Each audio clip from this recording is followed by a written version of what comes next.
My name is Jen Mason, and on behalf of the Lewes Public Library, Browseabout Books, and the History Book Festival, welcome to the first in our series of collaborative events observing America 250. Tonight we hear from David Silverman with his new book, The Chosen and the Damned, Native Americans and the Making of Race in the United States. Two quick notes before we begin. One, for our Zoom friends, make sure you keep yourselves muted. Otherwise, Rebecca will take care of you in the back. You can also post your questions in the chat. And then for the rest of us here, make sure your devices are silenced, turned off, not going to interrupt us. If you scored tickets to last year's HBF keynote, you heard me quote an 11-year-old boy named Hani from Jesse Browner's novel, Sing to Me. While navigating the ruins of the Trojan War, young Hani mused, "You move on, you go forward, and every time you look back, you're seeing the past from a new perspective. That is the magic of history." The reality is that we humans are always moving and changing, and each one of us here tonight has a unique lived experience and understanding of the past. We think that anniversaries provide the perfect time to remember this and to reflect together. And we couldn't think of a better person to help us start that process than 2020 HBF author David Silverman, who is the quintessential history nerd, which is a big compliment in the HBF world. Earning his BA in history with honors from Rutgers, his master's in history from the College of William and Mary, his PhD in history from Princeton, and who now teaches, wait for it, history at George Washington University. David has written 6 books that examine the rich, complicated, sometimes difficult stories of when those who were indigenous in North America encountered Europeans. The Chosen and the Damned offers his most expansive view yet. Please join me in welcoming David Silverman to Lewes.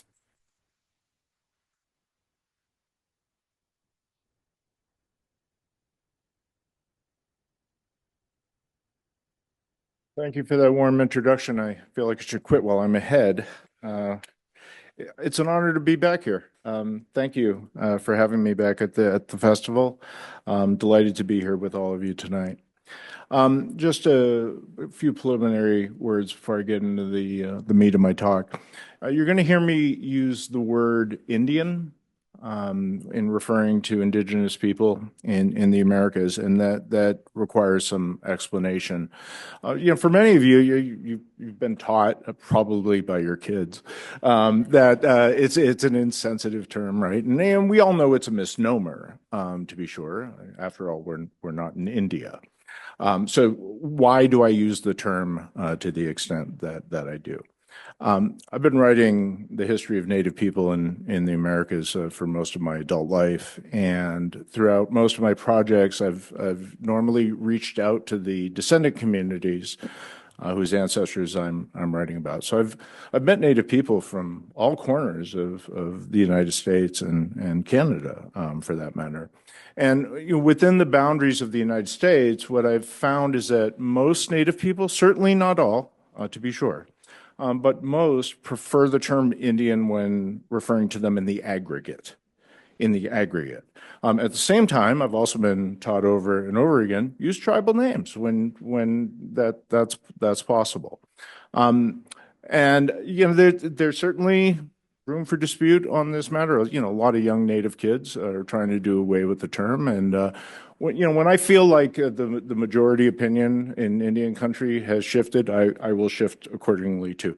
Big point is I'm being deferential, not indifferent in using this term. Should also note it's a legal term in the United States. Indian country is actually a place in the federal bureaucracy. We have the Bureau of Indian Affairs. Native-run institutions like the National Congress of American Indians, the Smithsonian National Museum of the American Indian, carry the term. So, this misnomer has been appropriated by Native people over the course of centuries and become a source of pride. That's part of the story I'm telling in this book. So that's the background to my use of this charged label. I'm going to be addressing some really difficult history today. And like most history, the best way to approach it is with story. So let me start on that foot. Imagine yourself as an immigrant from Europe, full of hope and worry, completing the Atlantic crossing to America in the early 20th century. As your vessel enters New York Harbor, you join the anxious passengers above deck to scan the horizon. And among the first thing that catches your eye is that statue, symbolizing the United States' welcome of you into its society of freedom and opportunity. Nowadays, we take for granted that Lady Liberty has always fulfilled that role, ever since her dedication in 1886. But in 1913, a group of white business elites and politicians planned to upstage her with another grand monument, closer to the mouth of the harbor. A towering figure of an indigenous man would be perched at Fort Wadsworth, at the northeast tip of Staten Island. Bear with them. And its role was to hail incoming ships to shore. It was to be known as the National American Indian Memorial. Congress and two presidents gave their approval, and a ceremonial groundbreaking took place to great fanfare. But as you might know, it was never built.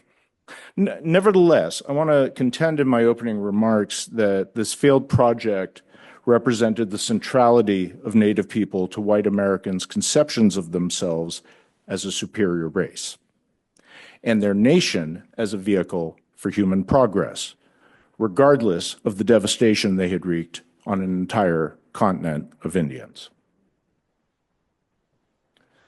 A bizarre partnership, and I don't have time to go into the depth of how bizarre it is, but I will give you a sense. A bizarre partnership between Rodman Wanamaker, if you're from the Philadelphia area, I'm sure some of you are, you might remember the Wanamaker department store. So Rodman Wanamaker, of the Wanamaker department store fame, created this partnership with Joseph K. Dixon, the Wanamaker store's education director. And they together were the drive behind this memorial. Rodman Wanamaker had an abiding fascination with Indians stemming from Buffalo Bill's Wild West shows, which touted the history of the United States as the triumph of civilization over savagery, even as it also held Indian culture and the Indians' resistance to U.S. rule to have been noble. Dixon, the education director, for his part, claimed to be an expert on Indians, apparently by virtue of having lived near several reservations during his college education in Kansas. In the first strange iteration of this relationship, Rodman sponsored Dixon, and by the way, Rodman is rich beyond imagination. Rodman sponsored Dixon to lead several photographic expeditions to Indian country to capture the natives' honorable lifeways before their supposedly impending extinction. Then Dixon staged an exposition of these photographs, accompanied by his own lectures about disappearing Indians in the Wanamaker stores in New York and Philadelphia, and in literally hundreds of local public schools. The idea was that these shows would enlighten the immigrant masses of the cities about the historic events and values that made America great. And here's one of Dixon's photographs. A backing of a who's who for the next Wanamaker and Dixon initiative, the National American Indian Memorial, reflected the nearly universal agreement in white America with these principles. The project's supervisory committee included, and get a load of this, former U.S. President Theodore Roosevelt, future President Franklin Delano Roosevelt, railroad magnate Cornelius Vanderbilt, Wall Street baron J.P. Morgan, steel tycoon Andrew Carnegie, newspaper Mongol William Randolph Hearst, and Arthur publisher Ralph Pulitzer.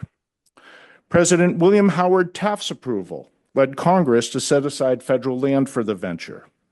The stipulation, however, was that the memorial should be built exclusively with private funds. This is America, after all. That requirement would prove to be the scheme's undoing.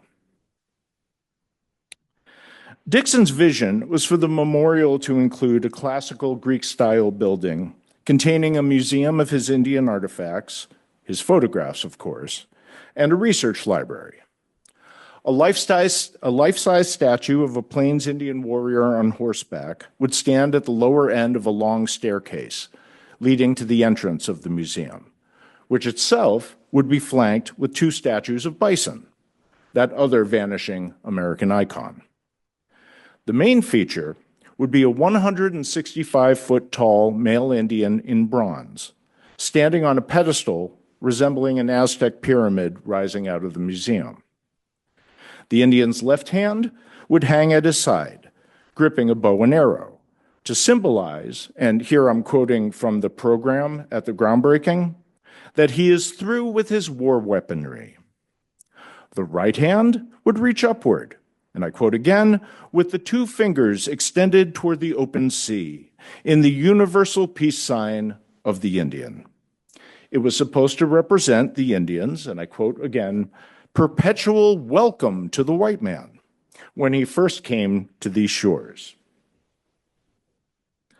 The fantasy that Indians had conceded to European colonization so the settlers could later form the United States had become a stock feature of white American public memory by the early 20th century.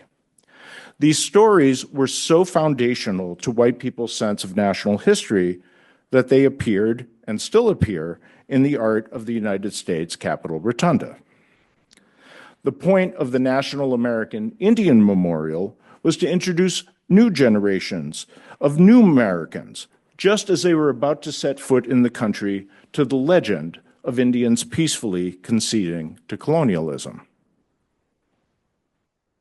Now, the problem, of course, was squaring this fairy tale with the colossal violence that had accompanied white expansion. The solution, offered by American cultural productions, above all Hollywood films, was that the frontier struggle to tame the wilderness and the savages had transformed effete European settlers into intrepid, individualistic Americans. In other words, the Indians, even in their resistance, had contributed to the manifest destiny of white America. A reason for Wanamaker's urgency to expose recent immigrants to this creed was that few of them thought in the racial terms that most Americans took for granted.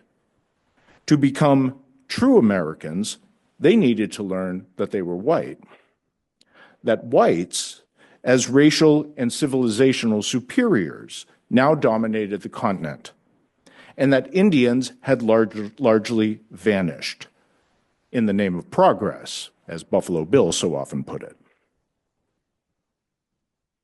The memorial's groundbreaking dramatized these ideas just as assuredly as the structure was supposed to embody them. Held in a drizzling rain on George Washington's birthday, the event featured Taft, in the final days of his presidency, as the main guest of honor, joined by members of his cabinet, the governor of New York State, the mayor of New York City, and many other eminent guests. Several chiefs, some of whom were chiefs and others whom were not, from Dixon's previous photographic expeditions were there too, along with some other Native people who had interrupted tribal business in Washington, D.C. to attend. Taft's speech praised the monument as, and I quote, perpetuating the memory of the succession from the red to the white race in the ownership of the Western Hemisphere. It was, he said, the story of the march of empire westward and the progress of Christian civilization. The Indian delegates then signed or marked a Pledge of Allegiance to the United States to express their supposed agreement, and this is what the pledge said, that the Indian is fast losing his identity in the face of the great waves of Caucasian civilization, which are extending to the four winds of the country. And we want fuller knowledge in order that we may take our places in the civilization which surrounds us. Finally, as part of this ceremony, the Indians hoisted Old Glory while a military band played a song specially composed for the day. It was titled The Indian's Requiem, a genre usually meant to be played at a mass for the dead. In other words, symbolically, Rodman Wanamaker and Joseph K. Dixon had roped the Native participants into performing at their own funeral. Later that week, the Native delegates visited the Office of Indian Affairs in Washington, D.C., where they made it clear that they saw the groundbreaking as a diplomatic council, rather than the last rite for their race. The Brule Lakota, Hollow Horn Bear, thought the point of the event was to demonstrate, and I quote, that the open road for happiness and prosperity among my people is to join hands with the white brother and receive into our own lives the civilization and education that he offers. He conceded to this agenda only because, he said, the white people had driven me into certain places, the reservations, small places where I am penned up. The Blackfeet leader, Mountain Chief, hoped participation in the groundbreaking would, and I quote again, serve as our protection, which the tribes expected but rarely received from the United States despite its treaty obligations. He also complained there was too much turnover among reservation agents, which made it difficult to cultivate and sustain productive relationships. So clearly, what I'm suggesting here, neither of these men thought their people were about to ride off into the sunset. The sharpest criticism of the memorial came from the Society of American Indians, a recently founded organization of formally educated, professional Native people who largely favored dismantling the reservations and encouraging Indians to assimilate into white society while retaining pride in their Native heritage. The Society's members saw all of the rhetoric of Indian primitiveness and imminent extinction surrounding the memorial as a rejection of their progressive examples.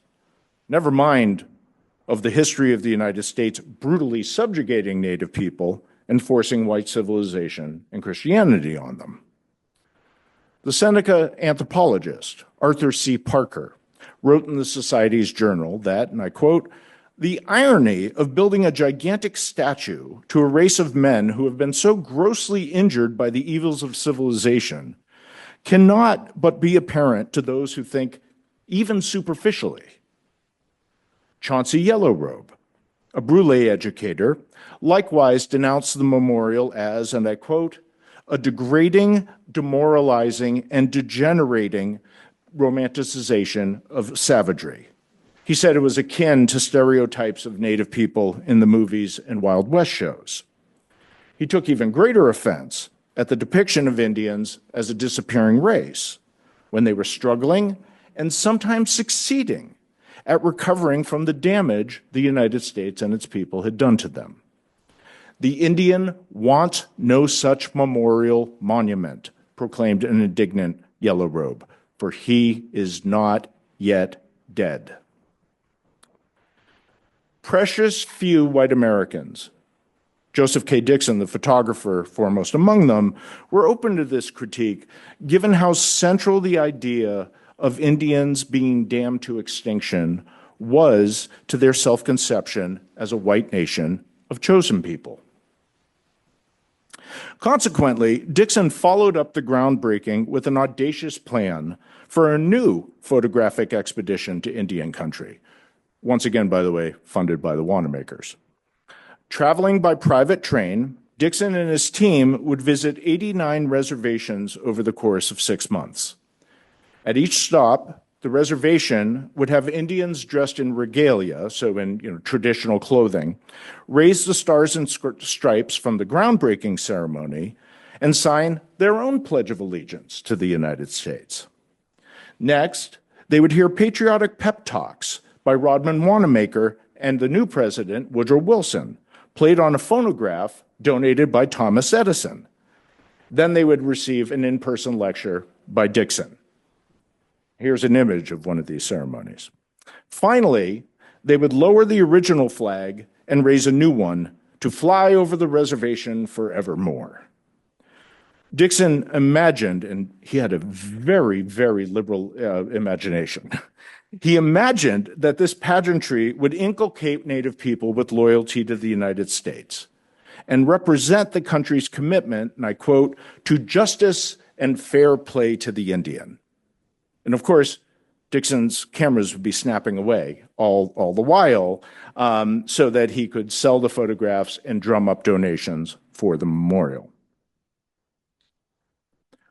No Shirt, the leader of the Walla Walla people of Washington state, tried to criticize white Americans' treatment of Indians when the flag-raising expedition reached his reservation. But on that occasion, Dixon refused to allow him to speak. So instead, No Shirt had the reservation agent put his speech to paper for delivery to the Commissioner of Indian Affairs. In this letter, which I read at the National Archives, No Shirt shared his people's belief that the Creator would destroy the world someday, an idea which had periodically galvanized Indians in the Pacific Northwest since at least the first appearance of white people. Showing the clear influence of Christian teachings, No Shirt believed that these end times would include a day of judgment on which the Creator would ask, "Where is the red man I once created?" White people, No Shirt predicted, would answer that the red men were ignorant while they were living on earth, that they do not deserve the enjoyment of life, that they should all be condemned. But the Creator would then chastise the whites. Everyone was created by me, that no one should be condemned by another person but myself. The point, No Shirt stressed, was that I, the red man, should respect you, and you, the white man, should respect us. I have as much right to live in this world as you have. And that respect, No Shirt said, included honoring one another's distinct ways of life, as the Creator intended. No Shirt, like so many other indigenous people, agreed with white Americans that Indians and whites belonged to different races, but rejected the premise that those races were hierarchically ranked, or at least the whites were superior. Dixon's plan for the National American Indian Memorial went nowhere, despite the Wanamaker's vast outlays and Dixon's thousands of photographs and boundless bombast. White people gradually tired of Dixon's act, and then World War I diverted their attention from him entirely. The showman had hoped to raise $1.5 million for his memorial, but by 1922, his fund contained a measly $143.10. Consequently, Dixon was the one who vanished into obscurity after the flag-raising expedition. Indians remained, committed to their futures despite the oblivion toward which whites were so eager to usher them. We should resist the temptation to dismiss the National American Indian Memorial as little more than the quixotic fantasy of a shameless self-promoter. There's always shameless self-promoters with a fabulously wealthy patron, and instead take seriously the view of its supporters that it would symbolize dominant American values and the arc of American history. We should also heed Indian opposition to these principles. The racial discourse around the groundbreaking was the result of 3 centuries of what I characterize as genocidal struggle between Native Americans and Euro-Americans. And that discourse would continue for another century amid almost equally dire conditions. The most convincing framework to me for understanding the historic relationship between the white conquest of Native America and race-making is a field of academic inquiry known as settler colonial studies. Associated most closely with the scholarship of the late anthropologist Patrick Wolfe, settler colonial studies makes a critical distinction between two types of colonies. It defines extractive colonies, such as most European colonies in 19th and 20th century Africa and Southern Asia, as those in which the imperial power plunders a foreign land's wealth while leaving its indigenous population in place as labor. So that's extractive colonies. By contrast, there are settler colonies, like the United States, or Canada, or Australia, or New Zealand, or South Africa, to which an imperial nation sends colonists or settlers to displace the indigenous people and seize their land. The goal, or project, as settler colonial scholars put it, of settler colonies, in other words, is to eliminate the native and take the native's territory, whether by removing native people, exterminating them, subjugating and absorbing them, or, in the case of the U.S., a combination thereof. Settler colonial societies justify this land-driven exploitation by inventing racial ideologies that tout their own people's superiority and the natives' inferiority. This thinking makes the conquest seem natural or divinely ordained. Settler colonial studies posits that the multifaceted process of native elimination in the United States should be understood as a structural genocide. And I agree. Now, given that some people will find my use of this term genocide to be jarring and even offensive, look, it's a charged word, let's be clear, right? But jarring and offensive because the American events in question didn't take the form of the Holocaust, which is the main standard for understanding genocide. Let me pause here and explain my thinking. Some scholars reject characterizing the United States' historic treatment of Native people as genocide because there was never an explicit national policy to exterminate Native people. And I see things differently. Consider, for instance, the following long list, and it is long, so bear with me here, of mortal actions and inactions committed by white Americans and their governments over the course of 4 centuries, all of which I discuss in my book. Waging total war with the express purpose of exterminating one native society after another. Forcibly removing tens of thousands of Eastern Indians from their homelands without adequate resources for their welfare during the journey west, despite widely reported results in the early stages of this 15-year process that about a quarter of them would die along the way. Purposefully decimating the bison to starve recalcitrant Indians onto federal reservations, failing to provide adequate food, medical care, housing, clothing, and opportunity on these reservations in full knowledge that such conditions led to widespread economic destitution, ill health, and early death. Seizing Indians' vast lands based on the promise of smaller protected reservations, then breaking up those reservations into private property tracts and dissolving tribal governments, even after it was clear that these policies led to pervasive Indian homelessness and even more abject poverty, malnutrition, and premature death.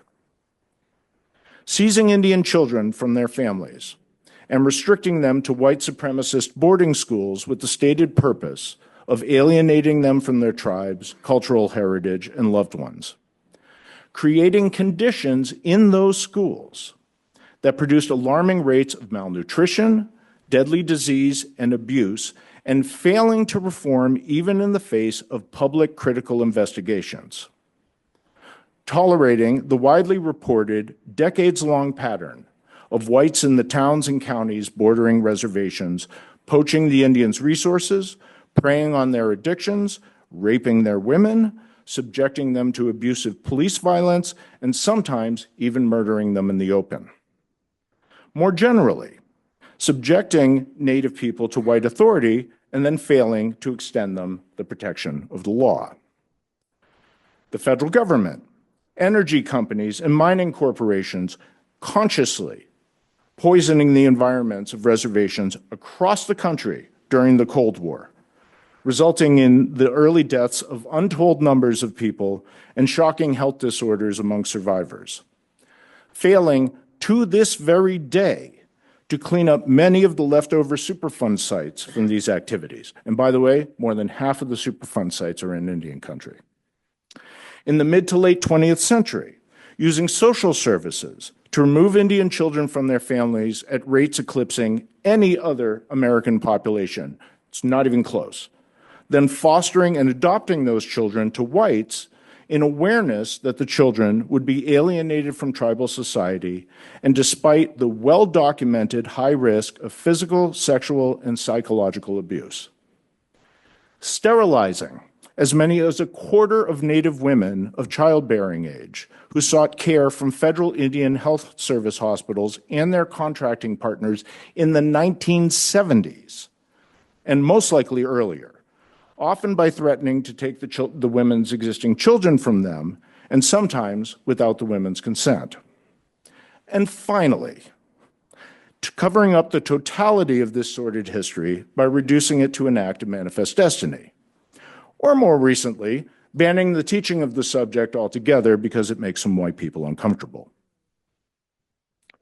I dissent from the argument that because there was never an explicit consensus among national leaders to exterminate the entire race of Indians, therefore the aforementioned pattern of atrocities did not constitute a genocide.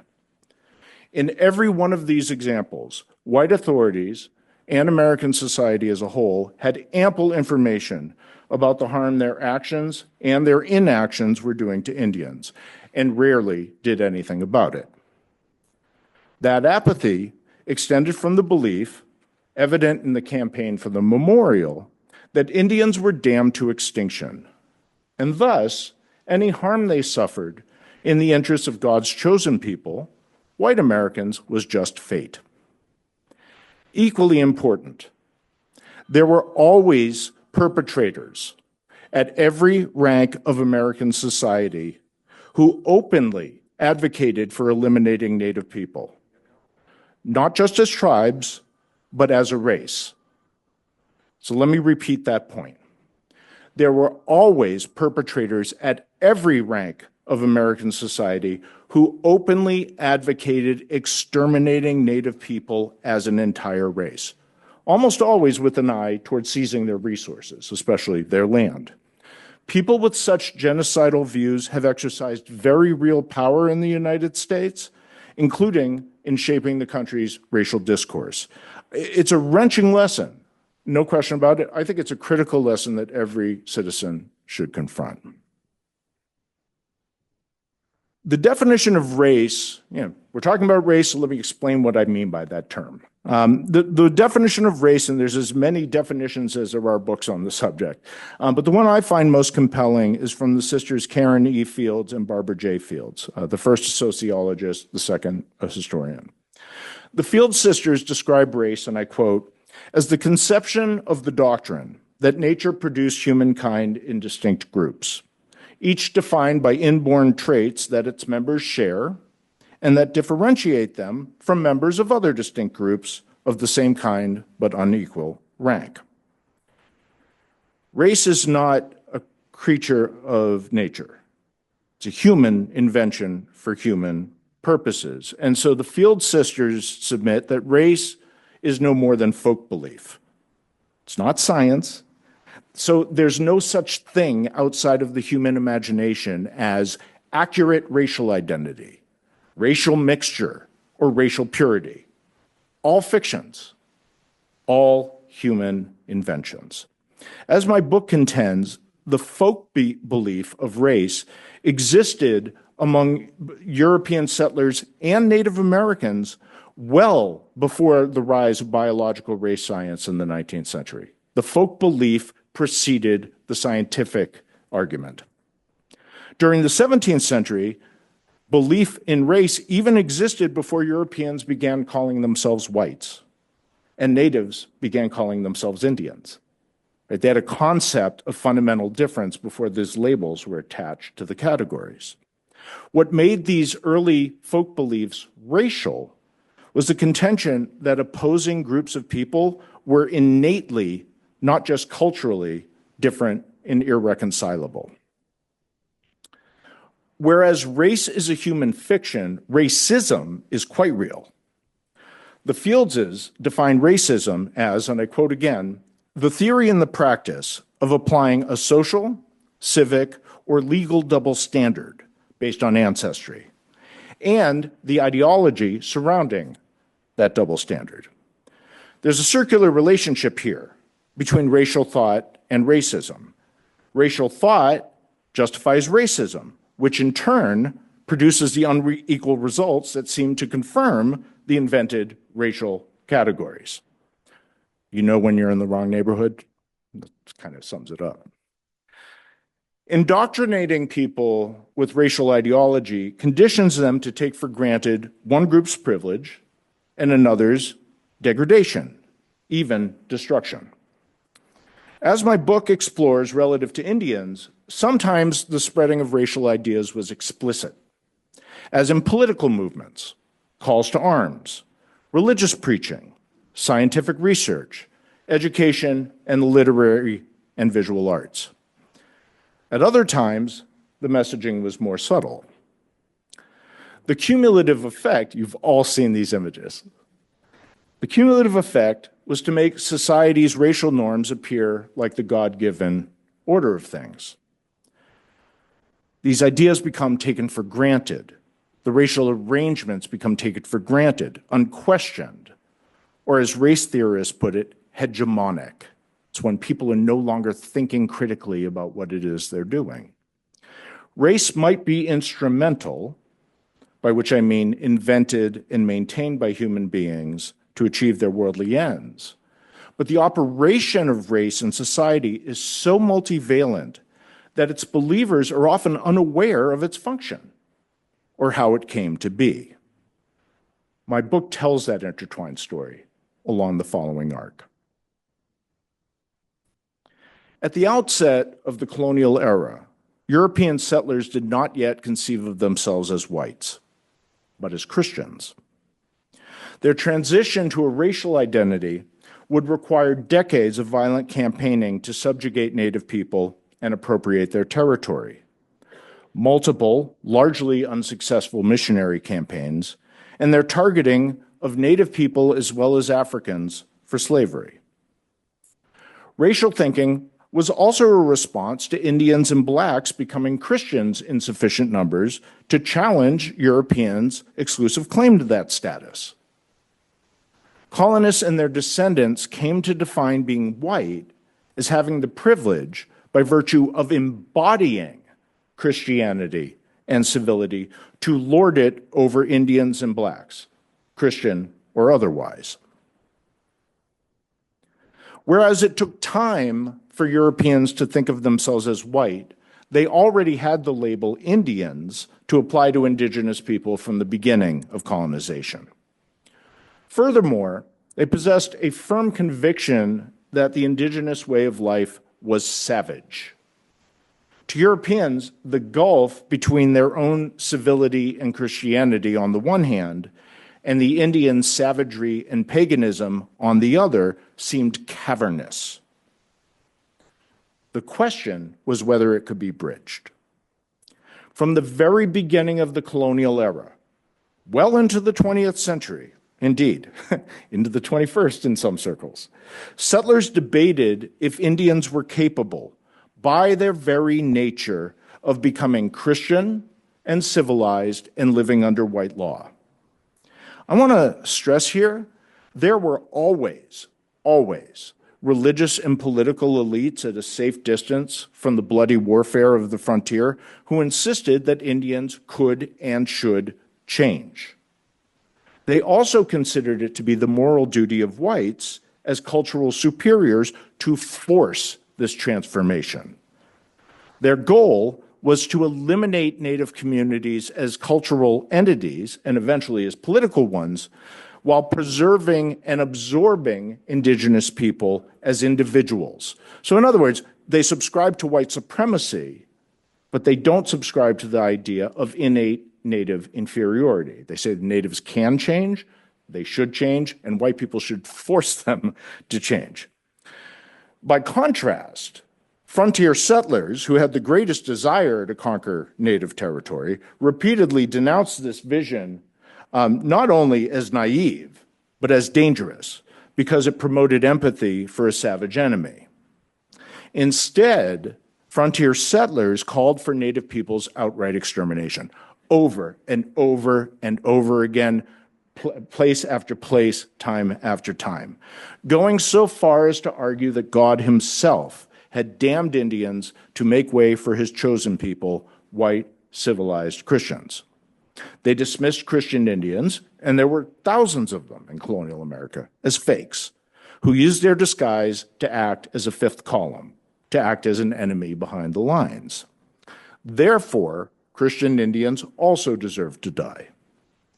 When white authorities, and this is not uncommon, when white authorities opposed the indiscriminate slaughter of Indians, frontiersmen turned against the authorities. They rebelled. This happens repeatedly in Virginia, in Pennsylvania, on various parts of the American frontier, wherever there's troops guarding reservations, over and over and over again. To have a white government protecting Native people against the white majority risks rural rebellion.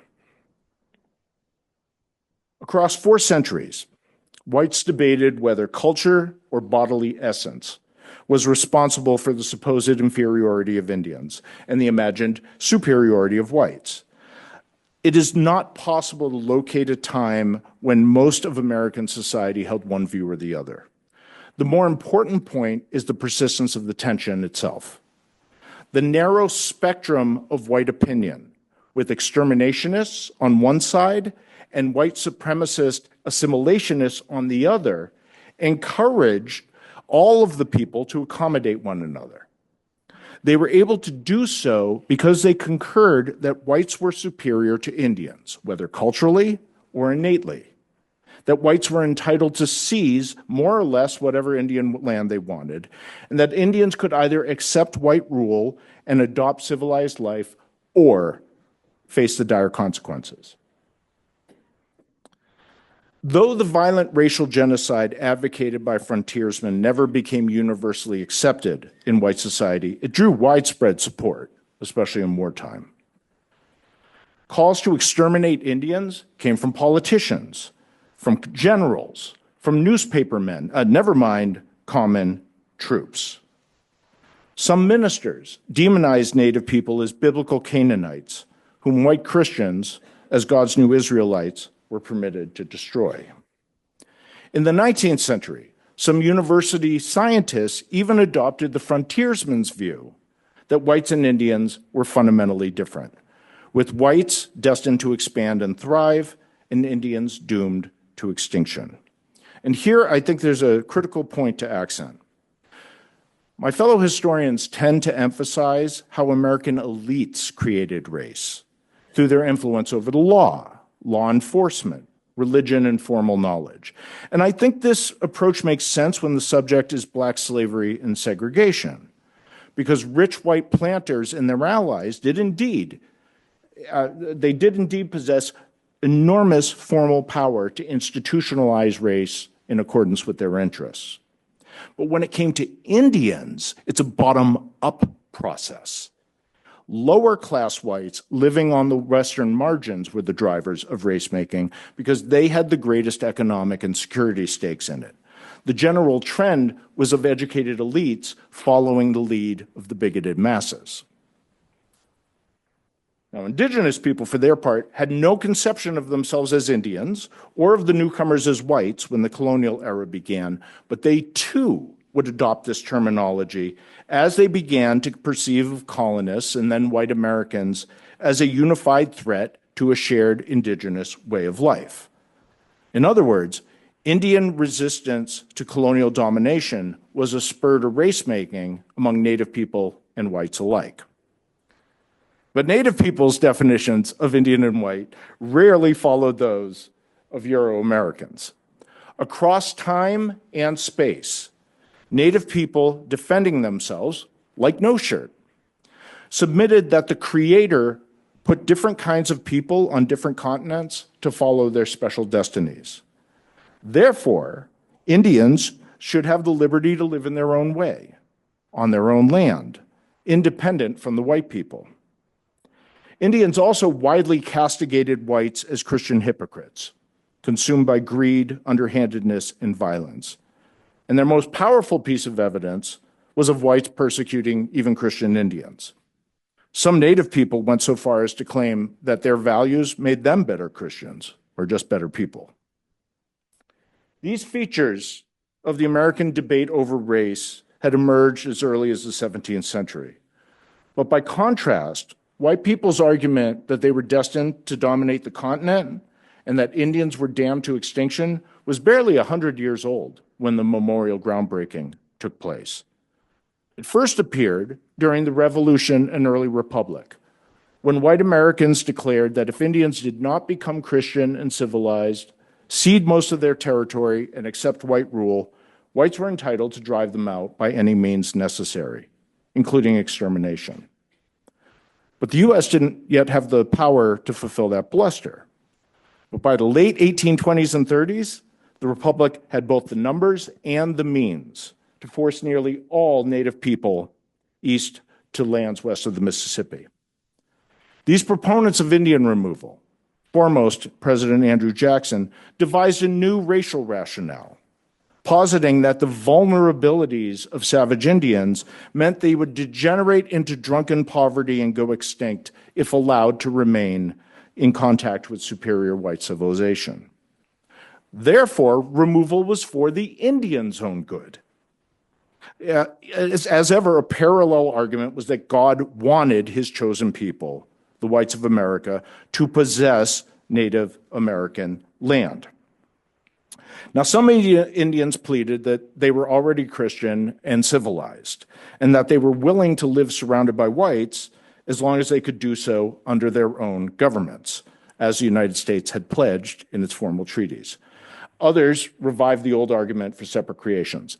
None of it mattered, as long as whites wanted their land. By the mid-19th century, whites were also overrunning the western half of the continent. In this phase of the conquest, whites refashioned the belief that they were chosen and Indians were damned into a new form, manifest destiny. It held that the Lord chose white Americans to possess all of North America and even land beyond, so that they could spread Christianity, democracy, and economic opportunity. Any native losses were a necessary sacrifice for this progress. Given that the option no longer existed to remove Indians to the west, the only way to avoid a catastrophe, white policymakers contended, was to force Native people onto reservations, protected islands in a sea of whites. The rationale, as during removal, was that Native people in contact with whites either suffered a quick, violent death at the hands of settlers or a slow descent into alcoholism, poverty, and dispiritedness. Reservations were supposed to shield them from that fate while teaching them white ways, which was their only hope. If natives resisted, whites would eradicate them. But shortly, whites wanted reservation land too, which, coupled with Eastern humanitarian impulses, gave rise to yet a new instrumental racial argument. Whites had a duty to force Indians to conform to civilization because otherwise they would go extinct. This program involved shipping Indian children to boarding schools for brutal lessons in assimilation, dividing the Indians' reservations into private property tracts and selling the surplus to whites, and dissolving tribal governments in favor of putting Indians under the direct authority of whites. White advocates of this experiment rationalized that if this forced assimilation campaign resulted in Indian poverty and death, it was the Indians' own fault. It was their own inherent inferiority, but whites had to try. If the Indians successfully assimilated, they would no longer be known as Indians, but as whites. Either way, Indians were destined to disappear. And these ideas continued to resonate at the memorial groundbreaking in 1913, not because Rodman Wanamaker and Joseph Dixon wanted Native people's land. It's because they had grown up in a culture with images like this one, which had indoctrinated them to think about Native people this way long after that thinking had become divorced from the material impulses behind it. Throughout the 20th century, Native peoples regrouped and marshaled their own racial arguments to counter the white insistence that Native people were bound for extinction or assimilation. Elite Indians who attended boarding schools came out of the experience, ironically, with an education and a perspective of themselves as Indians that empowered them to form national organizations dedicating to fostering Indian race pride, as they put it. Later in the century, young Native activists would rally around the principle of red power to assert tribal sovereignty and a moral and constitutional right and the need for Native people to embrace their cultural heritages and racial identities. They made remarkable strides to awaken white Americans to the dark truth of the United States' centuries-long assault on their people. And let me close on this. The primary argument of this book that I'm promoting here is that Indians always have been and remain central to the history of race-making in America, and that this history unfolded in the context of a structural genocide. I also submit that a sizable portion of the major events in Native American history, from the colonial period to now, were shaped by the historical actors' racial ideologies, and these events were interpreted by them in terms of race. These various episodes contributed to the ongoing development of racial thinking and the arrangements that defined America's racial divisions. Let me be clear. I'm not contending here that Indians are more important than or equally important as Blacks in American racial history. Nor am I trying to recast American racial history fundamentally as a white Indian affair. That's not what I'm arguing.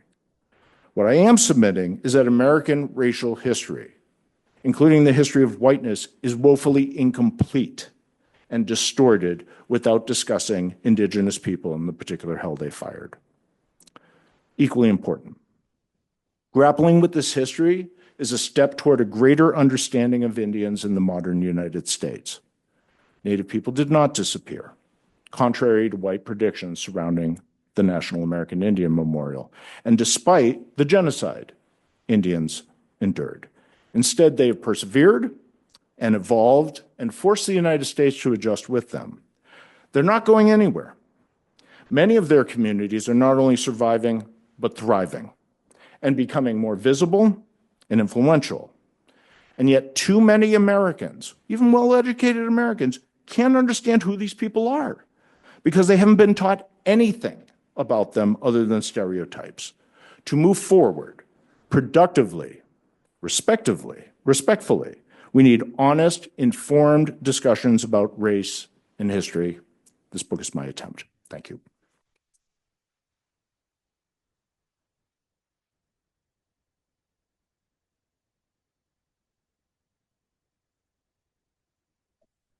Thank you, David. Okay, it's time for y'all's questions. You know that we're big believers in free speech here. We just want you to keep yours brief. Brief, people. Briefer than me. Civil and germane to the author's work. Rebecca, do you have some questions from our chat audience already? We have one that's more of a comment that maybe you'd like to comment on as well. She says, I see so many parallels between how whites treated Indians early on and how whites are treating immigrants today.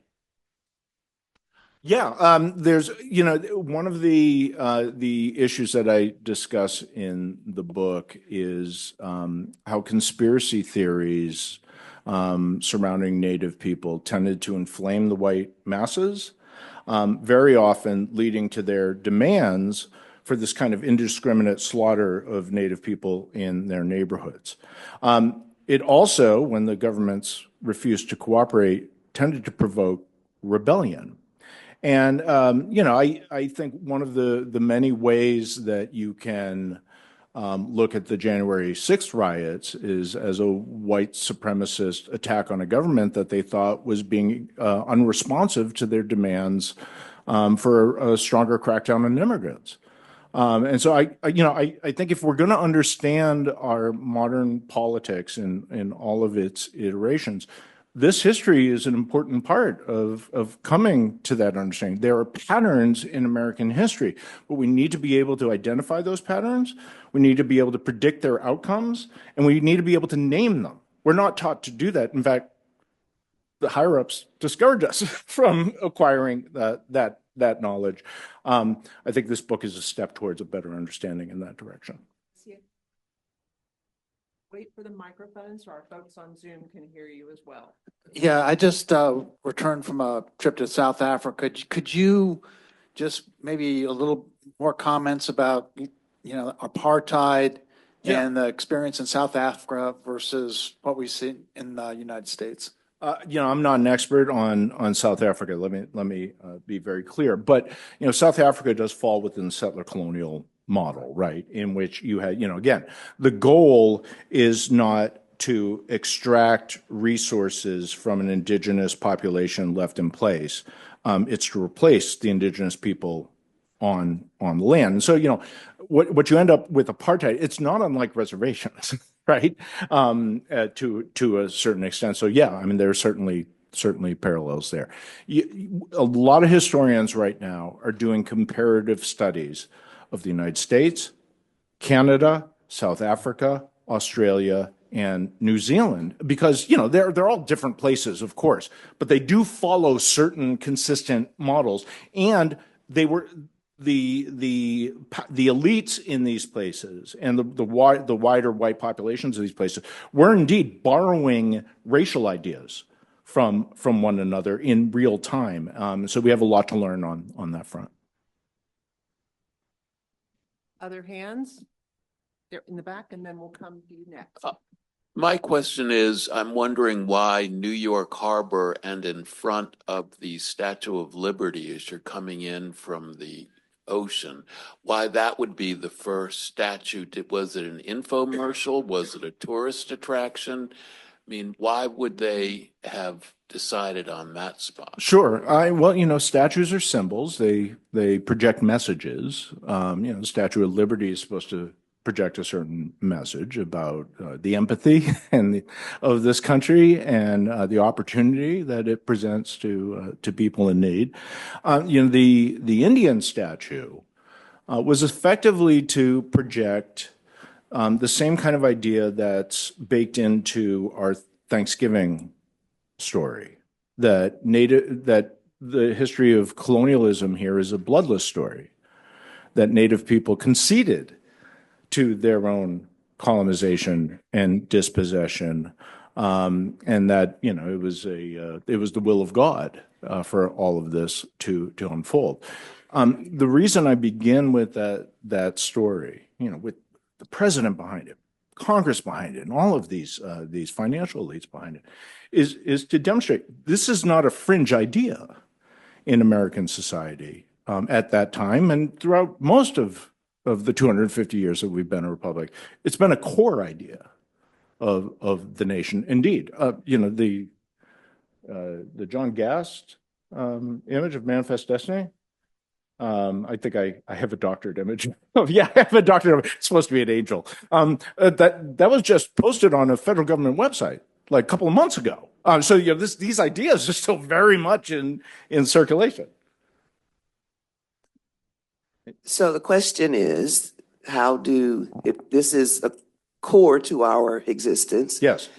how do we increase our knowledge and understanding of whiteness in relation to the core of our understanding? Right. And so, I think, the subtext of your question, right, is that the history of race, traditionally speaking, when, from the 1960s on, you said, I'm writing a history of race, it meant you were writing a history of what white people thought about black people.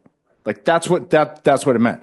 White identity was taken for granted. It wasn't questioned, but there were no white people in 1492. There were no white people in 1600. By 1700, there were, right? And it allowed these Europeans with various backgrounds, right?